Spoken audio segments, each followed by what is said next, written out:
Now, as you know, every association doesn't have funding for this. They struggle to get funding for research. What are some recommendations you have for those associations? Yeah, I mentioned research can be a great source of non-dues revenue. I've seen it generate millions of dollars annually for association foundations, especially if you do it through a 501c3 entity, right? So if you have an association that has a foundation or an institute that's set up as a C3 operation, you then have that tax deductible donation that goes as the sponsorship of the research. So I think the first thing to do is to get input from your stakeholders on the types of research that's needed for your industry. You don't want to just do everything, and you don't want to do things that other groups might already be doing or have done. So I recommend, getting together with your boards, your committees, your government affairs teams, your communications folks, right? What are your communications teams getting asked by the media? What kinds of questions that you're not able to answer right now? Those are great idea starters for research.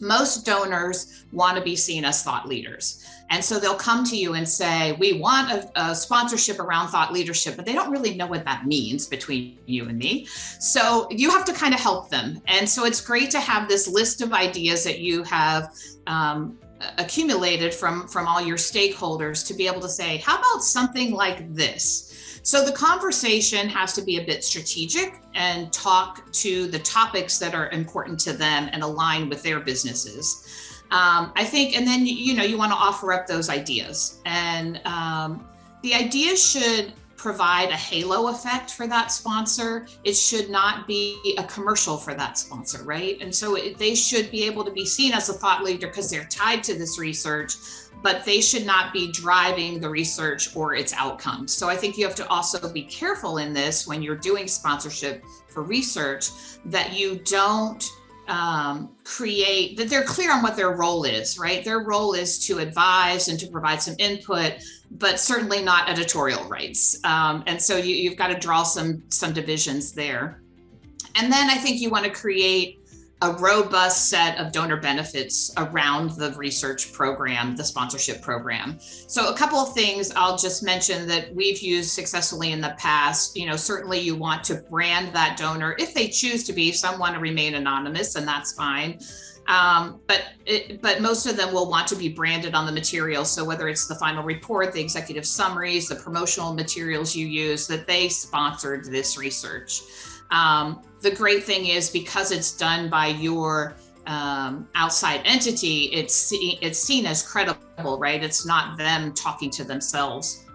You want to build a communications plan around that. So the press releases, your association publications, and different channels that you use to communicate with your constituents. Social media, usually there's a lot of great, kind of infographic stuff that can be created that's helpful.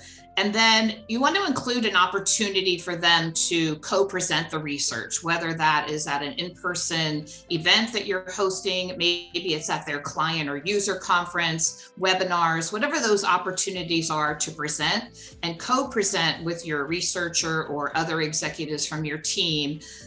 That's a great opportunity for them to, again, be elevated to that thought leadership position. We also will typically offer them the raw data set. Some of them have the ability internally to do further analysis or analyze it in conjunction with some data that they might have to provide additional insights for them. So that's an added value and benefit for the sponsor.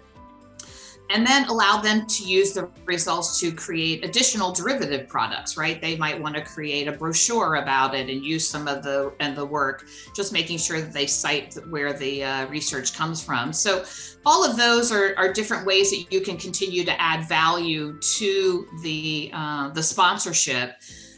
We've also had situations where we've done proprietary research for the sponsor, right? So it may be that they want to know about a market that they're looking to get into, a new product they're thinking of releasing, and your membership allows them to gain those insights.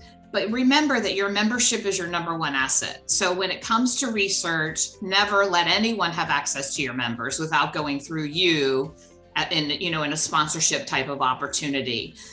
We guard our membership, under lock and key. We don't sell our lists. We think that is, the most valuable asset we have. And so we want to protect that. And then I think the final thing is just make sure that you have a really reliable and experienced research team. And whether that's an in-house team, if you're fortunate enough to have that, if not, that you're working with really credible, groups, whether they be academic institutions, professors, or researchers that you're outsourcing. There are a lot out there that will, throw a survey monkey together for you and do some research, and that's not what you're looking for. Anyway, that would be my final recommendation. These are such amazing insights, as always. So this has been great. Thank you, Daphne. I appreciate you joining. And thank you to all of our viewers for tuning in.